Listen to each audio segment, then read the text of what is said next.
And now, from God's Unchanging Word Studios in New Orleans, we are pleased to bring you news, nuggets, and insights with today's host, Tom Carey. Well, greetings, everyone, and welcome to God's Unchanging Word in another edition for our news, nuggets, and insights. Today is Friday, April 16th, 2021. We got a busy program as we march to Pentecost. So let's get right into our program this morning. The Constitution, is it changing? And it is changing, whether people realize it or not. We're going to bring some information we brought to you last year.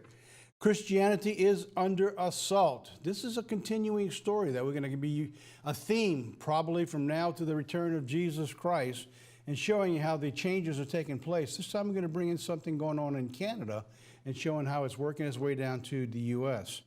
This is a big one. This is China flexing its muscles. We're just going to begin doing the talk with it today, showing you how now they're challenging the United States. Even as of this morning, they put out a release that they are just as big and equal to the United States, and they're flexing their muscles. Then we're going to pick up where we left off last week with explaining the Feast of Weeks using the chart. We gave you a little test question last week. Let's see how you did today when we get to that section. Favorable ruling for the churches. Whenever we can, we're going to bring you some positive news. This is about the most we got right now. The Supreme Court Friday shut down a California regulation that was limiting religious worship at home, the latest in a series of rulings which the justices have found the coronavirus pandemic regulations violate the First Amendment's protection of religion. That's good news. The 5-4 unsigned opinion published just before midnight last Friday, but you can see how close it was, even that, 5-4.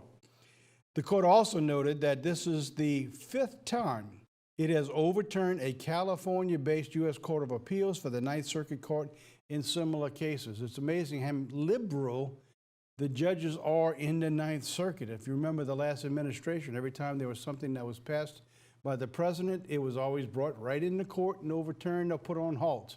Well, it continues as we speak today. Right, let's get these little, you can't make this up today. We got two of them, all right, two stories. First of all is a best-selling devotional book. You ain't going to make this up. I'm looking at our team to see if they've seen it. That's right. Praying to God for help to hate. You can't make it up. You just can't make this up. Clinical psychologist, are you ready for this? This is right out of a best-selling book, Dr. Shaniqua Walker Barnes, who describes herself as a clinical psychologist, a public theologian, an ecumenical minister whose work focuses upon healing. Now, you got to bear with me here, because remember, she's asking God to help her hate. But the work is healing. So what is she doing? She's asking for the healing, the legacies of racial and gender oppression. Sounds really good. But bear with me. Let's go a little bit further. The best-selling devotional includes prayer by social justice activists asking God to help her hate white people. She just doesn't have enough hate there going on right now. Dear God, this is in the prayer, please help me hate white people, or at least want to hate them, and at least I want to stop caring about them individually, collectively, and I want to stop caring about their misguided, racist souls, to stop believing that they can stop being racist. Now, do you think God's going to answer a prayer like that? Unbelievable. Now, I want you to keep this in mind, because I'm going to bring this into a little bit later into a story to showing you a contrast. All right, let's go through this. All right. So now, let's get to the second story. By not allowing puberty blockers, remember we brought the story up that they're trying to pass where you can have puberty blockers. You can't give them puberty blockers when they're real little. You got to be able to stop them from giving the opportunity and let them change to whatever they want to be. Boy, girl, cat, dog, mouse, whatever they want. It's tantamount to murder. So if you let your child grow up in a normal way, the way God intended, This is not made up. It's tantamount to murdering a child. That's what they're telling people now. This is that actress Sophia Bush was not allowing kids sex changes tantamount to murder. Actress Sophia Bush, best known for her role in One Tree Hill, which I've never heard of before. I don't know what it is, who watches it. Likened the prohibition to puberty blockers and sex change procedures for minors to murder. That's right. This is tantamount, she said, to murder. Kids will tell us who they are. It's our job to support them, not demonize or harm them. That's right. And a child shall rule them. Does that ring a bell in Scripture? Can you believe how all these things that God had said thousands of years ago are now just coming to play? And the society we live in is insane enough to buy this nonsense?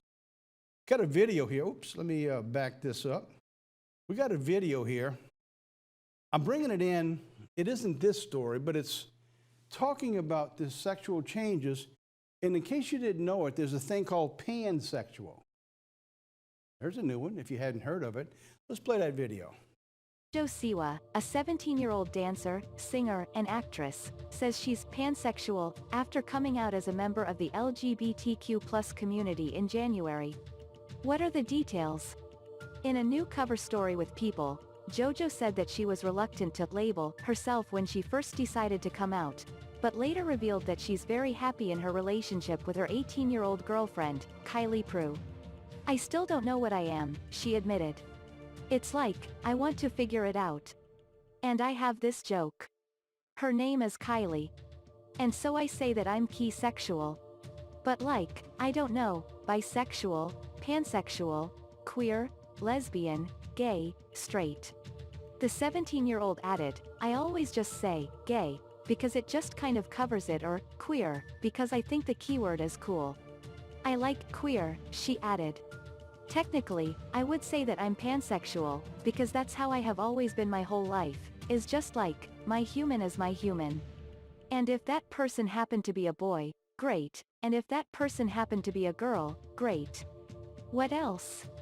Pop star Demi Lovato, 28, also recently came out as pansexual, and in a recent interview, said that she's attracted to anything, really. Of her newly accepted sexuality, Lovato said, "I'm so fluid now, and a part of the reason why I am so fluid is because I was, like, super closeted off." She also said that it was only when she broke off her engagement to actor Max Eric that she realized the full scope of her pansexuality. "Regardless if drama is happening or not, I am too gay to marry a man right now," she said at the time. "I don't know if that will change in 10 years, and I don't know if that'll never change, but I love accepting myself. I've always known I was hella queer, but I have fully embraced it," Lovato concluded. What a bunch of hogwash. Have you ever heard such googly gosh in your entire life? In that previous slide that I just brought up, just told us we got to let the children tell us who they are. Well, that's who they are. They're so mixed up and confused and screwed up these days that they have no idea who they are, where they're going, and what they're going to do. And we're going to turn this world over to them. Unbelievable, but that's what we're looking at right now. Canadian COVID lockdowns. This is spend a little bit of time in the story here because this is very important, showing you how the world is evolving into having this persecution against the church and how they're using COVID as a way to be able to silence Christians. The authorities physically closed a church over the COVID regulations by erecting a fence around it. So I got the story, and as soon as I finish the story, I want to thank one of our supporters up in Canada, Harold. He sent me a video that I'm going to show you. About a 4-minute video. I cut it down. It was 15 minutes long. So I showed it down to give you an idea of what's going on up there. It says Canadian authorities arrived at Grace Life Church near Edmonton, Alberta on Wednesday. Physically closed. The church had repeatedly violated COVID-19 restrictions. This raid put up fences around the church, said the security putting up the fence in Grace Life says, please pray for wisdom as our elders navigate this development. This is a pretty good sized church. I believe they said it was a Lutheran church that's up there. And I put in all the pictures showing you how they actually surrounding this church. The pastor was actually put in jail for a couple weeks. by breaking the violation. Interesting, though, is that the violation that he broke came with a fine, not with a sentence, although they put him in jail for a couple of weeks for violating the orders. So as they put the fences around it, the church made the first headlines last month as their pastor James Coates was jailed for violating the lockdown orders on March 5th. He was held for 2 weeks before his release, and he still faces an upcoming trial. Got a video, as I just said. It's about 4 minutes long. So here's a person who's actually filming this, and he's actually challenging the police of what's actually going on. Let's play that video. Okay. This is the scene at Grace Life Church this morning. Here we are at Grace Life Church. RCMP are here, fencing off the church. What are you doing here? What are we doing now? Yeah, what are you doing? We're helping AHS. You're helping AHS. Yeah. Doing their bidding, obviously. Doesn't this make you feel a little sick to your stomach? I feel fine. You feel fine shutting down a church? I know you guys are just doing following orders, but this is pretty pathetic, guys. I can't believe you would actually take part in something like this. You realize actions like this are really making people lose faith in organizations like the RCMP. Like, you kind of see where this is pushing. Doesn't that scare you? Doesn't that scare you? Look at this, people. They got the whole church wrapped up in a fence. I don't know if you can see that. They got the whole church building fenced off. They got an 8-foot fence all around that church right now. 8-foot fence. This is your tax dollars being spent here. Guess they think they're saving lives. I don't think this is saving any lives. Look at that. Got all those police vehicles lined up there, all those unmarked. Got Paladin security. They got private security here now. They've actually got 2 lines of fencing. So they've got a fence around the parking lot and a secondary fence around the building.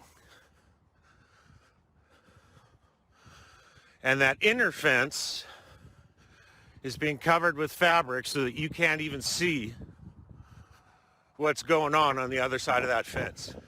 So they're paying private security, 2 rows of fencing. In case you get through the first row, you'll have to battle with the second row. Wow, they really don't want you going to church. They really don't want you going to church. Oh yeah, they got enough fence to go all the way around this place.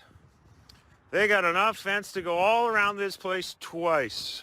There's only one place this leads. Civil unrest. And they're not giving people any options.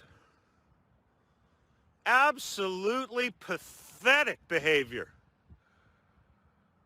Oh, AHS told us to do it.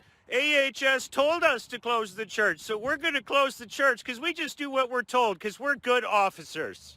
I don't know what's coming next. I just can't even believe this is happening. And why do they need privacy fabric? Like, what are they going to be doing in there? Like, is this actually going to be turned into some kind of prison facility? Why do you need the privacy fabric? What, are you going to start, like, ripping people's fingernails off and waterboarding them in there? Like, where does this end? Where does this end? Does this ever end? Oh, they're coming to get me now. I hope you're ashamed of what you're doing. What would your mother think if she found out you were fencing Christian churches for something as simple as holding services? This is something you're comfortable doing? You're okay with this? You're okay with this? Well, I got 2 police officers with me here. They got to defend their fencing. I guess a guy with a camera is pretty scary. Well, this is your new Canada, people. People fought and died for freedom in this country, and you guys just flush it down the toilet. Awesome. It's amazing. And actually, the video, you can go online and find, is 15 minutes long. I just cut it, as you can see, I was just cutting some of the walking time and some of the dead time that he was doing walking around. But that's pretty serious when you think about it, what's actually going up there, that they spend that kind of time and money to do that. So now, you ought to be glad it can't happen here in America, right? Think again. Here's a bill that's been sitting in in New York City since last year. It's called House Bill A416. It's called the Removal and Detention. The U.S. Senate had just passed the concentration camp bill to forcibly throw people in camps, just like the Nazis did in World War II.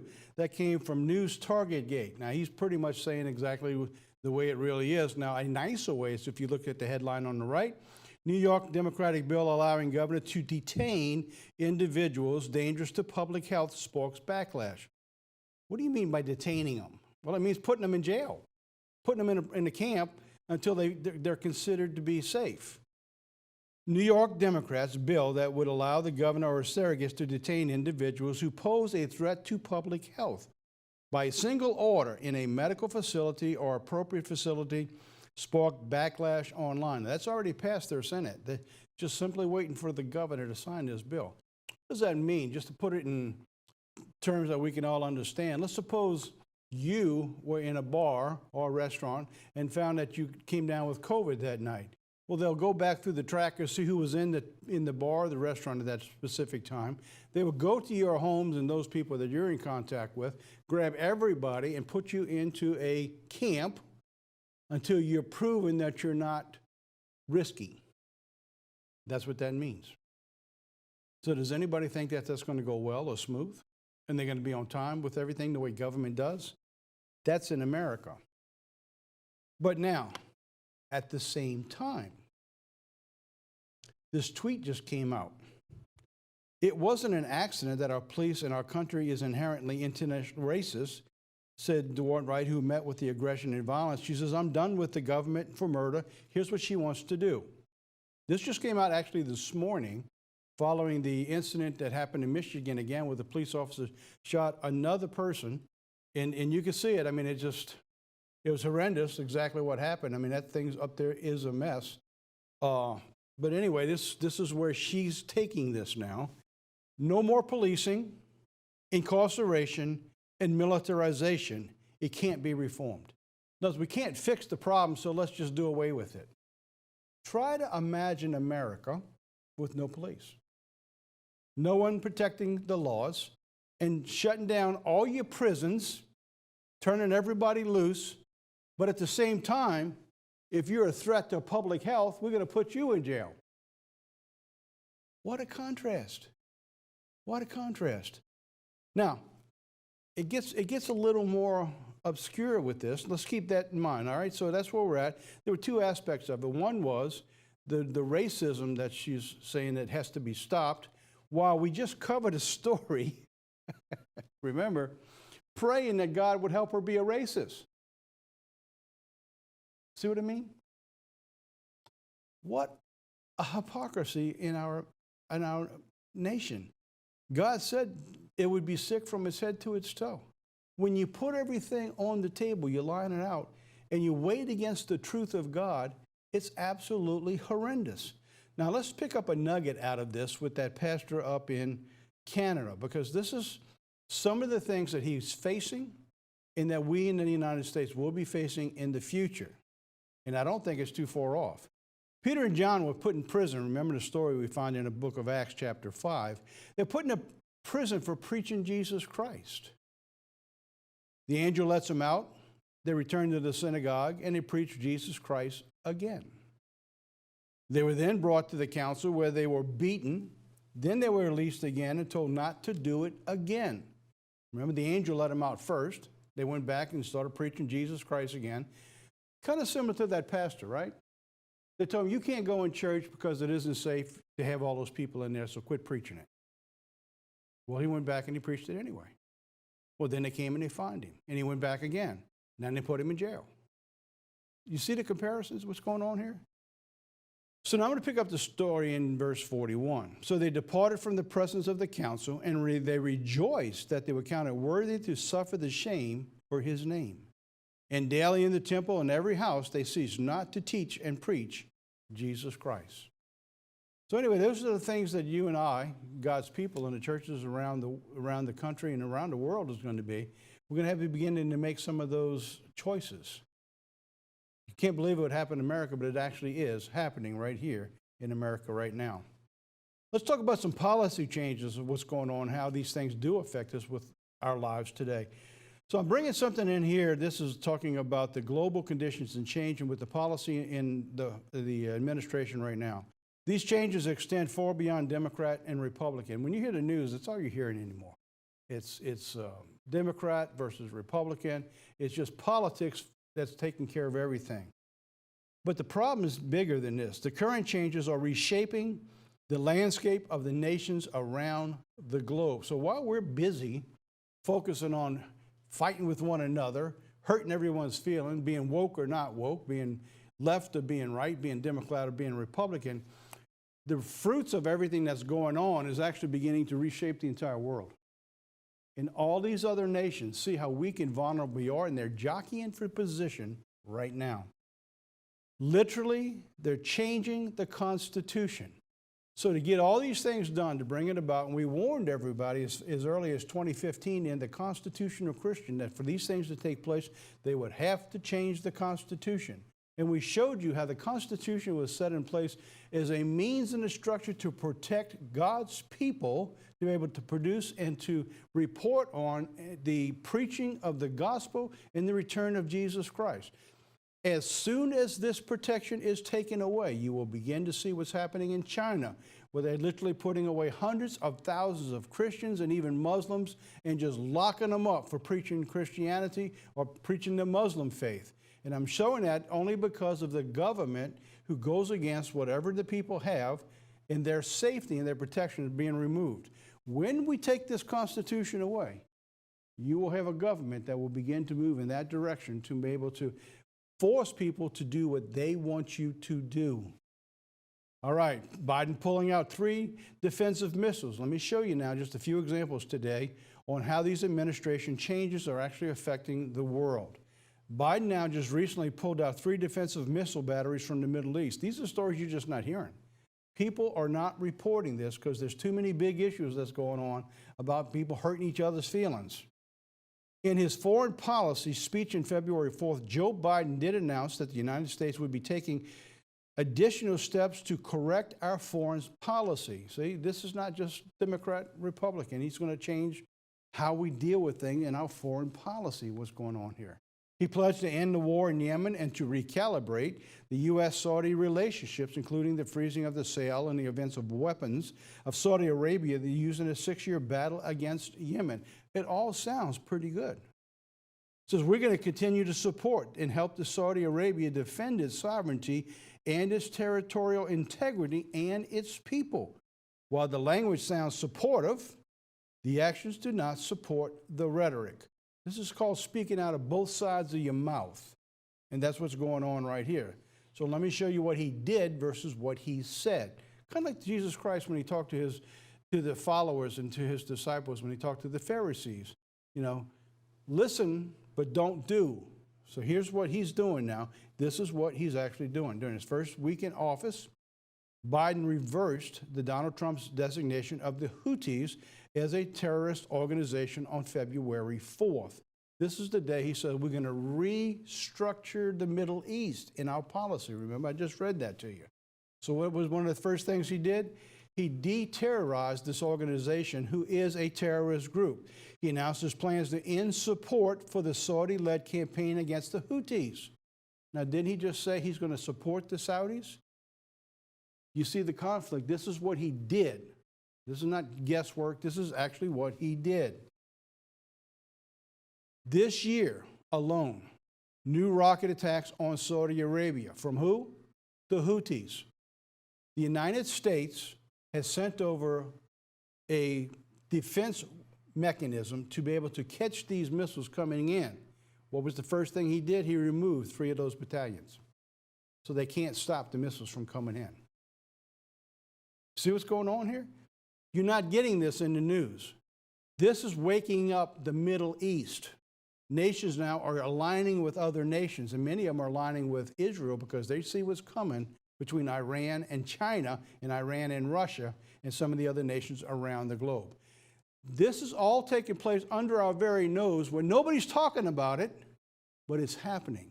This is beginning to position what's taking place when we see in the book of Daniel, and I'll talk about that in just a couple minutes. So let's go on. According to Wall Street Journal, the U.S. said that Saudi Arabia is experiencing an unacceptable level of violence from rocket and drone attacks from Iranian-backed Houthis in Yemen and the pro-Iranian militias in Iraq. Since January, there have been more than 80 attacks. 80 since January. What is the level of acceptance, by the way? They said an unacceptable level. I mean, it's 20 rocket attacks level. Is that okay? What if it hit your city, your household? What about your family if it hit them? What is acceptable to be able to shoot rockets into another nation that we in the United States say, well, they don't need our help. They're not really terrorists. And then you take away their means of protection. Unbelievable, but this is what's going on right now. Also, during his campaign, Joe Biden spoke of the need to make the Saudi kingdom pay their price. This was a campaign. It's on tape, and you can go back and you can find it. Pay the price for the human rights abuses, and he would make them, in fact, the pariah that they are. That's what he said in his campaign, March 6, 2021. It says, could we be witnessing the foundation of Daniel 11:40? Because Biden now is empowering Iran in anti-Iranian alliances between the Gulf states that were prophesied to form. You see that in Psalm 83. We see all these nations all coming together to go fight against Israel. And the prophecy of Daniel 11, also combined with the prophecy of Psalm 33, shows that the king of the north, or a German-led European army, will join forces with an anti-Iran alliance. Daniel 11:40 says this. At the time of the end, the king of the south will push at him, being the king of the north, shall come against him like a whirlwind, with chariots and with horsemen and with many ships, and he shall enter the countries, and he shall overflow and pass over. So now we know now when we get to this stage in time in prophecy, we're beginning to bring it down to the very end stages. That wouldn't be very much long before Jesus Christ returns. I believe what we're looking at here is the beginning of the formulation of all these things coming to pass. How long does that take place? Well, we just don't know. But we'll stay on top of this. But we do know from what we're looking at, it is coming. All right, what I'm going back to now is I actually pulled the wrong date into this. This is information Danny had sent me because he does all our tracking for our past shows and he keeps it all documented. It's actually December 4th is what I want to bring up here. When we go looking at it, you can see December 7th up there, Pearl Harbor. So we know the timing it is. But here's what I want to bring out, because we're going back showing you how that we began to put on headlines and began to warn what's coming and how fast things are changing. Altering the Constitution, that's what we're talking about right now. So for all of these things to take place, you have to remove the Constitution. And that's what they're beginning to do right now. And so Biden now is creating the Supreme Court Reform Commission. Have you heard about that? They don't need a commission. This is all a dog and pony show to do what they want to do. They put people together, and they're all Democrats. They're going to say, well, we need to take a look at the Constitution, the Supreme Court, and we want to see if it's still adequate for what we need. Well, you know they're going to come back in what they're going to do. The Biden executive order, Joe Biden signed an executive order, this was last Friday, to create a commission of 36 legal experts to conduct a 180-day study on the Supreme Court reform, including expanding the court's size. So we began talking about this and some of the things that were coming. All right, so we began warning that last year that if the United States, if the Republicans lose Georgia, this is what was going to happen. And we were told it would. Chuck Schumer said this. We take Georgia, then we change the world. Well, that's what they're doing. They took Georgia, and that's a good way of saying it. They took it. They didn't win it. They took it. And now they're changing the world. We showed how all the way back from the time of Ulysses S. Grant in 1868 that Congress has set the number at 9 and has been effective ever since then. It was the last time an attempt was made to change the Supreme Court. It came in 1937, which was, by the way, very similar to where we are at today. it required changing the Constitution. So the way to change the Constitution is you change the Supreme Court and how many people are actually on the Supreme Court. Franklin Roosevelt said it was an effort to get his New Deal approved in the process of altering the Constitution. Now, isn't it amazing now that here we are all these years later, the same thing with a new name. It's now no longer the New Deal, now it's the Green Deal. So we're at that crossroad again. This time it is called the Green New Deal, and they're trying to make the changes. To get this to work, they have to change the Constitution. The way to change the Constitution, if you keep it at 9, that's not going to happen. So we're going to what they call pack the court.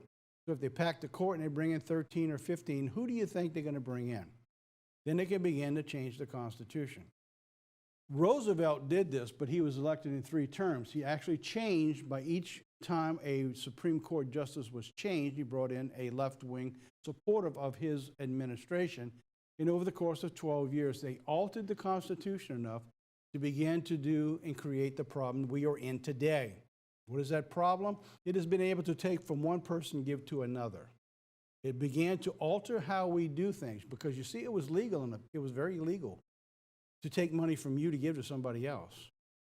But to get the economy going, he said, well, we have to take it from those who have money and give it to those who don't. That's what we're doing today. The new tax law. See this new tax law, what is it doing today? The new tax law is, well, you got the very wealthy and you got the people who need it. So we're going to take it from them and give to them. As much as that might sound nice to many people, especially if you're in an area that you would like to have more funds, it isn't biblical. Anytime you try to create something to make work what the Bible says you don't do, you're heading into danger. And that's where the United States is today, is at the crossroad of danger. It says to accomplish the implementation of the Green New Deal, it requires changing the Constitution of the United States. Now, let me show you this. I'm talking about all these different changes, and I need to move on. The time's going to run out on me. Biden's tax hikes would cost a million jobs in just 2 years, the study says. According to a new study from the National Association of Manufacturers, Joe Biden's plan will significantly increase taxes to pay for his $2.25 trillion infrastructure. By the way, infrastructure, they're changing what that means. It's no longer just infrastructure, it's a lot of things now.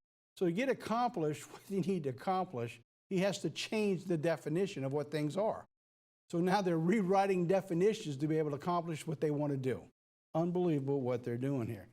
Now, New York proposes stimulus for the illegals. Now, with the last bill that they just proposed, how the money keeps going and say it's okay, well, it's only fair that the poor get it. Well, let me show you how far they take this. The money in the last bill that came out, the 1.9 COVID stimulus bill, offered many states, including New York, hundreds of billions of dollars to get them out of the problem for being shut down. Mismanagement of government that's been building for years is what they're doing. Let me show you what New York is doing right now.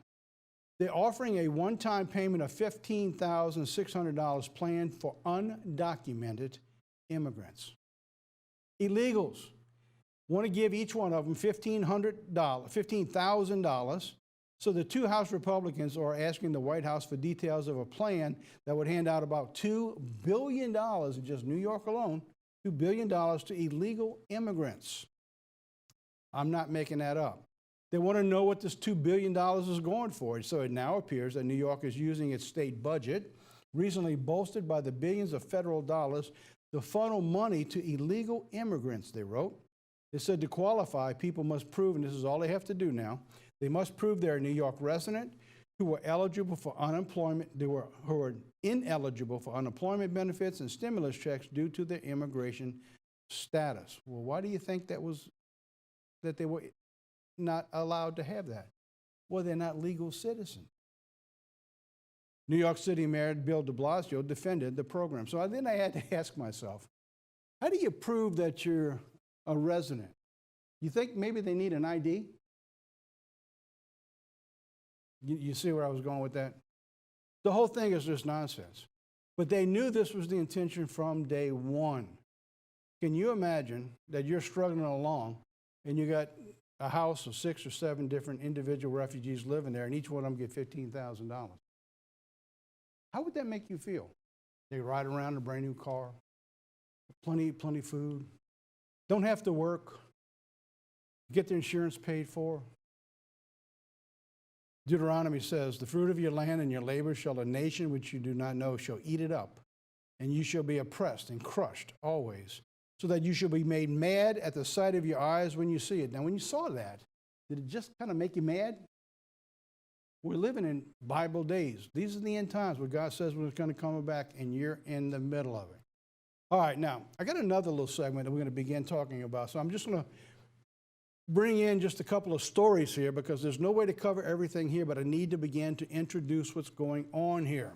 China's developing world dominance, Russia expanding its military, and Iran beginning to negotiate for the nuke. All right, so there's no way to cover all of these things, but these are things that you need to put on your drawing board right now to watch. So we're going to cover China challenging America's powers on all fronts. By the way, did you hear this morning, approximately 20 or 25 Chinese fighters have flew into Taiwan's territory. Well, that means that Taiwan can't defend itself, and that's part of the structure that the United States is supposed to help them and defend them. So China now is pushing the envelope to show that the United States isn't going to do anything. They're going to continue to do and expand to wherever they need, and they're going to get these warnings and the slaps by America saying, don't do that again. But that's what's going on. So now, what else did they do? A $400 billion deal with Iran. That's right, with Iran. There's Smiley. I hadn't seen him in a few years. Remember, I used to call this guy Smiley. No matter when you've seen him, no matter what it was, he'd be talking about hating Israel. He'd be hating and killing Israel and wiping them off the face of the earth. He's smiling. He does it with a smile. China is sensing America's internal political difficulties amid the social justice protests. In response to taking off the gloves, Beijing is said to be in the final stages of approving a $400 billion economic and security deal with Tehran. So while the United States still has them in somewhat of a lockdown as far as support, China is just stepping right in and saying, we're going to make sure that they're okay. Now, both countries see the deal as a mutually beneficial, but as the potential mechanism for confronting the U.S. dominance in the Middle East, and that's what's going on. They're going to give them what they need. They're going to give them the funds. They're also going to give them the military weapons. And if they don't get it from China, then they'll have the money to buy from Russia. China's strategic investment together with the military cooperation would boost one of the most anti-American powers to threaten American allies in the Middle East from Riyadh to Jerusalem to provide Chinese companies preferred access to trillions of dollars of untapped hydrocarbons on the market. In other words, that's the oil. The oil that they're not selling anywhere else. China said, take it. We'll take it. We'll buy from you. So get them back to where they were. Give them the power they need to continue to restructure to fight America. In the meantime, Israel has says that they're going to prevent a nuclear Iran, whether or not a deal is in place or not. So while they were negotiating to go back into the deal that was stopped by the last administration, by the way, Iran is saying, look, we're not negotiating anything. This is the way it's going to be. Unless you do this for us, we're not negotiating any deal, they said. They're just throwing their weight around. This comes from the times of Israel. Said on the eve of Purim, I would say those who seek to harm us. This has come from Benjamin Netanyahu. Iran and its proxies in the Middle East. From 2,500 years ago, another Persian tyrant tried to destroy the Jewish people, and just as he failed, you too will fail, giving the message to Iran. This was spoken at the day of the Feast of Purim. Netanyahu said at the memorial ceremony in the northern town of Tel Hai, referencing the Purim story. So he's telling Iran, you can do whatever you want to do, and it's not going to succeed. He went on to say, we did not make the generations-long journey for thousands of years to back the land of Israel, to allow a delusional regime of the Ayatollahs to end the story of the resurrection of the Jewish people, he said. He said, it's just not going to happen. While at the meantime, I don't know if you saw this, a blackout struck the Natanz nuclear facility in Iran, and Iran says it's sabotage. The nuclear facility in Iran mysteriously lost power on Sunday in what Iranian officials called an act of sabotage, a development that comes amid new negotiation forces salvaging the nuclear deal repudiated by the Trump administration 3 years ago. So say we're going to get a nuke deal or not, doesn't matter. We're pushing for a nuclear nation. And Israel saying you're not going to get a nuclear nation as long as we're here. So, I mean, that's what's going on. So you can see, again, as we said a little while ago, the king of the north and the king of the south, you also here is you see another piece of the puzzle where you'll see the potential for armies surrounding Jerusalem. See, this is all coming. All this is taking place while we're sitting over here worrying about being woke. Unbelievable what's going on here. The most powerful nation on earth is now becoming a second class to China, to Russia, and to the Middle East. All right, let's take a break. So when we come back, I'm going to begin explaining the Feast of Weeks from the same chart you used to explain the time of the week in the middle of the crossing. Let's take a look at this little short video here. It's only about a minute long. The Exodus and leaving Egypt, and I'll be right back.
Isn't it just absolutely amazing how much they can pack into a 1 minute or a minute and 10-second little video? Absolutely wonderful little story. All right, let's go on. Welcome back to the program here. All right, let's talk about now examining the Feast of Weeks, since we're actually into the Feast of Weeks. And we left you with a question last week, and we've been using this chart. In everything we do, I don't change the chart. Only the object of what we're talking about within the chart. It's basically on time, the timeline. The beginning here began with the crucifixion week. Remember where Christ was crucified on a Wednesday? And we went all the way through. So talking about he was crucified on the 14th day of the first month. So we went on through and we laid it out as we see here. The 15th began the days of unleavened bread. So now we have the 7 days of unleavened bread we brought out. So we talked about the beginning of the chart, talking about the crucifixion being on a Wednesday. 3 days, 3 nights later, he was resurrected Saturday evening, just before sunset, like he was put into the tomb just before sunset. And then, of course, you have Sunday morning just before sunrise, where he ascends to the Father to sit on the right hand of God the Father. So we have all of that laid out very, very carefully. Then we showed you how the creation was for mankind tied into the 7 days or the 7,000-year plan of God. The 4,000 years being the coming, Jesus Christ coming the first time in the midst of the week or the end of the 4th day, before the 5th day, just before sunset. And then we had 3 more days all the way till the end of the millennium. You have 2 days, and then on the 7th day begins a millennial reign of the 1,000 years. So that's what we were looking at in our plan. The millennium begins the 7,000 years. And by the way, if you're new to it, you want to read and understand that when we rule and reign with Christ, it says in Revelation, we are here on this earth, not in heaven, which is a very important point which people in this world do not understand.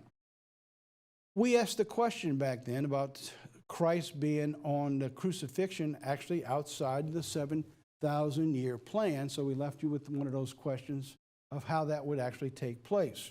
And then we went back and answered and showed you how it actually took place, because he says he was crucified before the world began. In other words, so he knew that this was going to be done at the very beginning. So now what I have here, I put up here, this is the actual days of the journey of the children of Israel which documents, by the way, the crossing of the sea in the middle of the week. See, that's, a lot of people don't understand that, and that's the story. You want to go back if you don't understand that yet, and you're still following the way the worldwide taught it many years ago. You need to go back and take a look at this because you missed the typology of the duality of the events that's actually taken place. So anyway, we went through that pretty thoroughly in the previous programs also. So then now we come to, we're erasing pretty much everything here to give us a clean slate, leaving the same chart. See, the time frame never changes, only the explanation of what we're talking about. We left you with the question last week. So while we understand the man's journey of 7,000 years is correct, talking about leaving Egypt, how long does it take to get out of Egypt, like the children of Israel? Can you use the exact same chart to fill it in to explain the Feast of Weeks? That's where we left you last week, and that's where we're going to pick up today. How well did you do? Were you able to use that exact same chart to explain the Feast of Weeks? All right, let's talk about that today now. All right, so I want to begin with giving you a couple keys. To understand the Feast of Weeks, you have to take in a considerable amount of information. First, God's plan of salvation for mankind is built upon the sevens. All right, so the sevens. Well, I'll show you that in just a second. Also, the second point, there is an existence beyond the sevens. So you and I were built, we were created, and we live within the sevens. We live from the time of Genesis when God formed man, breathed life into him, until the end of the 7,000-year plan when you see the new heaven and the new earth comes. Within those sevens, you and I exist. We're given a brief period of time, and we use it. If we do well, then God says he will have eternity. If Jesus Christ, we accept him as our personal Lord and Savior. If not, well, then you never get to go to the eights. Your time is over. So now, what are the sevens? Let's begin with the sevens. What are the sevens? First of all, there's 7 days. There's 7 weeks. And there's 7 periods of 1,000 years. All right, that's what we're looking at here. There's also, by the way, 7 times punishment. Well, thankfully, we're not going to go into the punishment, but I wanted to bring that out because there's something you want to consider. If you decide not to repent and do what God says he could bring your punishment on you 7 times greater each time you don't. All right, so now let's begin to talk about Pentecost. Now, people in the world today, and actually some people and even in the church have not had the full explanation of what's going on here. They think Pentecost is a one-day event. It's the birth of the New Testament church is what they think. And it is, but only in part. If you don't put the whole package together, you miss the entire meaning of what Pentecost is. Because, see, Pentecost is not a one-day event. It's actually what God calls the Feast of Weeks that encompasses 7 sevens. All right, so now, Pentecost actually takes in all 3 of the sevens. So when you try to explain Pentecost, you have to take in the days, the weeks, and the thousands of years. They all have to come into play to explain Pentecost, using the same chart. I'm going to put that chart back up in just a minute. But more importantly, it includes the time that extends beyond the 7. All right, you ready? Let's begin to explain what we're talking about here. All right, here's Pentecost. So now you have Leviticus 23:10, God begins to explain Pentecost. Speak to the children of Israel and say to them that when you come to the land that I shall give you, you shall reap the harvest thereof. Then you shall bring a sheaf of firstfruits of the harvest unto the priest. So God's saying, now remember, this sacrifice was taking place before Genesis.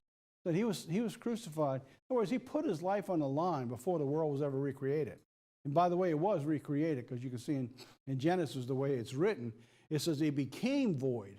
So from that time on, God went back, put it all back together the way it was. So from that time, that when you come into the land, talking about mankind coming into the land that God gave it. What is it? This earth. It's 7,000 years. So when you come, you're going to wave the sheaf. What do we have here? Christ, who was chose beforehand. Sin took place on the very first day, right? By rights, the wages of sin is death. That when the man sinned, he would have died. But he didn't. God waived that, and I'm going to show you that for the next verses. He shall wave the sheaf before the Lord to be accepted for you on the morrow after the Sabbath. He shall wave it. Now, this is very important because when people talk about Sivan 6, they count it any other time they want to count it, but it cannot be counted that way. It always has to be counted from the morrow after the Sabbath. What is the first day of the week? It's always been a Sunday. By the way, they've never lost track of days. You can say they lost track of months and they lost track of time, but they have never lost track of the days of the week. Satan's made sure of that because he didn't want you to even keep the Sabbath by accident. So he's made sure you know when Sunday is so that you can worship him on Sunday. It's just a little side story. All right, so the first day, which is the morrow after the Sabbath, it begins. All right, that's when the first wave sheath took place, when Jesus Christ killed the animals and clothed Adam and Eve with the skins. You shall count from the morrow after the Sabbath, from the day that you brought the sheaves. 7 Sabbaths shall be complete. Even to the morrow after the 7th Sabbath shall you number 50 days. So what you're looking at, see the counting. The 7 days or the 7 weeks or the 7,000 years are the object of what Pentecost before and the morrow after the Sabbath takes place. See, mankind isn't about you. We're the object of what God's accomplishing in this harvest for what's going on outside the sevens. So you have your days of your weeks, all right, Monday through Thursday, Friday, Saturday, and there's our 7 days. You also have 7 weeks. God says 7 sevens. You also have the 7,000-year plan of God. So all of these all tie into the exact same plan, and it depending how they're talking about, as Peter mentions, a day is 1,000 years. God calls this the Feast of Weeks in the Old Testament. Simply, the New Testament uses Pentecost because it's a Greek word, means 50. That's all it means is 50. Exodus 34 says, and you shall observe the Feast of Weeks of the first fruit of the wheat harvest. It says, you shall keep the Feast of Weeks unto the Lord. That's in Deuteronomy. Look at 2 Peter 3. Beloved, be not ignorant of this one thing. The day with the Lord is as 1,000 years, and 1,000 years as a day. Genesis 2:17. Remember, God says, but of the tree of the knowledge of good and evil you shall not eat, for the day that you eat thereof you shall surely die. So that shows us what Peter was saying, a day is 1,000 years. So when this took place, according to the literal, if you took a day as a day instead of 1,000 years, on that very day that Adam ate, he would die. But he didn't. He lived to be a ripe old age. In fact, Methuselah was almost 1,000, but no one has ever lived 1,000 years. So no one has ever lived beyond that day being 1,000 years. So what God said is absolutely true. So he took the interchanging of the day as 1,000 years. So it's also the first week. That's where you have the 7 sevens, and you have each week over 1,000 years. So now the counting of the Feast of Weeks. Now remember now, this is important. You see that little arrow there? I got that circle around explaining the Christ being crucified outside the sevens. That was the time he defined that he would divest himself of his eternity, of his power, of his grace, the might, and the glory he had to come down as a mortal man for you and I. He decided that before he created the earth. It says, and you shall count from the morrow after the Sabbath, from the day that you brought the wave sheath, 7 Sabbaths shall be complete. Right? But remember, we just read here with Peter. Remember, this is what we talked about before, that Jesus Christ was crucified before the foundation of the earth. So when we begin counting, and you're looking at the plan of 7,000 years, it's always the morrow after the Sabbath. There's the first day, always beginning, it was a Sunday, a day of the week. Christ is on the outside. And so when you and I begin our count, it is not counted in the middle of a week. It can't work that way. It never works that way. And you see the plan of God, when you lay it all out, it's impossible to work that way. It always has to be on the morrow after the Sabbath is when you begin your count. People who pick the wrong Sabbath on which to begin to count to come to a Sivan 6, you're wrong. Once in a while you might hit it right, but usually you're wrong in the way it's done, because you go 7 weeks complete to the morrow after the 7th Sabbath. So you always have to finish on the morrow after the 7th Sabbath. 7,000 years is complete. So now, even unto The morrow after the seventh Sabbath, you shall number 50 days. You shall offer a new meat offering unto the Lord. So when is that? Right here. That's the 8th day. So when you count the Feast of Weeks, you have to count when you try to impose or superimpose a timeline on the real creation of time. You have to take it from the time when Jesus Christ first said, I will go to earth and I will lay down my life to remove sin. Because remember, Satan had already sinned. The earth had become polluted, completely polluted. And so when man was created, he was deceived, he sinned, and actually Jesus Christ came down. When is it complete? Right here at the end of the 7,000 years, where Jesus Christ restores all things unto the morrow after the seventh Sabbath, you see the new heaven and the new earth, and everything's returned back to the Heavenly Father. So there you have the plan of God all laid out. Same plan over the 7 days, and everything we have talked about, the week, the Feast of Weeks, the crucifixion, the crossing, the time in Egypt, everything all lays out, and you know it never changes. The plan of God. It all fits perfectly. All right, let's move on now. April 16th from the home office. All right, last week the sermons went out, Heart to Heart by Josh Hunt, and the News Nuggets and Insights on April 2nd, Our Changing Planet, the Pope in the Midst of the Week. All right, this is hopefully this is really important. We're going to try to see if we can finally break out and start getting out and visiting everyone again and trying to bring in possible new fruit into the church. Pentecost weekend, I'll be in Syracuse. Actually, I'll be speaking on both days up there. On Saturday, we plan on doing a public campaign, and we're hoping to be able to bring people out through outreach in that particular area. And then Sunday, I'll be delivering a Pentecost service. So if you're interested and you're in the area, they're making lots of arrangements. They have lots of activity and food and fellowship. Get in touch with Steve Council. You get all the information right here on your screen. Just pause it, write it down, and either send him an email or give him a call. They've also made arrangements at the Quality Inn and Suites in Goshen. Kind of poetic here. When I went up there to keep Passover with him a few years ago, we actually went to Goshen. So, wow, that's pretty cool. I mean, how many places can you go to Goshen and take the Passover? So anyway, it's at the Quality Inn and Suites in Goshen, Indiana. They got a rate of $95 per night. Boy, these hotels, I mean, they give you a break these days. Even the break seems like it's going to break you. But anyway, that's a good price compared to what they're charging, $95 a night. So they're going to be beginning with a dinner. They're going out for a dinner at a very special place on Friday evening for the whole group to come together. And then they'll have services and fellowship and food right there at the church for the rest of the weekend. So if you can come anywhere near that, please, please, please come on out. And I'd like to meet you if I've never met you before, and let's get out and do some fellowship. Tomorrow, this Sabbath, I'm going to be doing a sermon called The Prophets. So I got an interesting little take on how I want to talk about that tomorrow.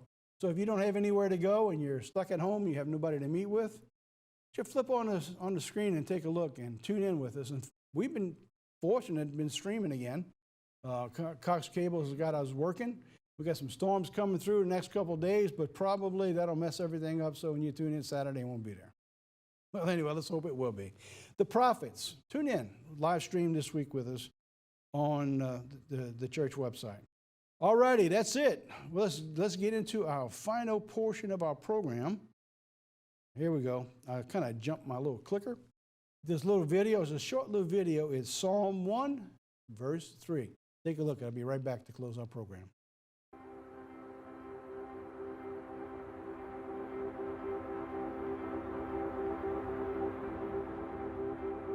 Blessed is the man who does not walk in step with the wicked,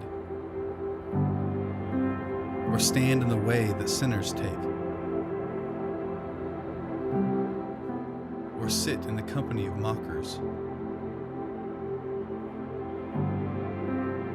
But the man who delights in the law of the Lord and meditates on his law day and night, he is like a tree planted by streams of water, which yield its fruit in season, and whose leaf does not wither.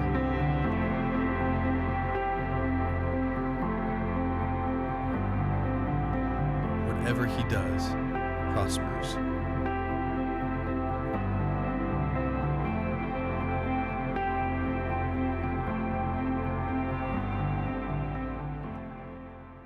Well, that's it for the program. Isn't it amazing how much information you put into one little video? It's amazing when you see God's Word come to life right in front of your very eyes. Well, that's it. That's our program for today. We want to thank you again for tuning in, being a part of God's Unchanging Word, our news nuggets and insights. And as we tell you each and every week, make sure you share this with everyone you know. They're going to love you for it. Or not. Till next week, God be with you.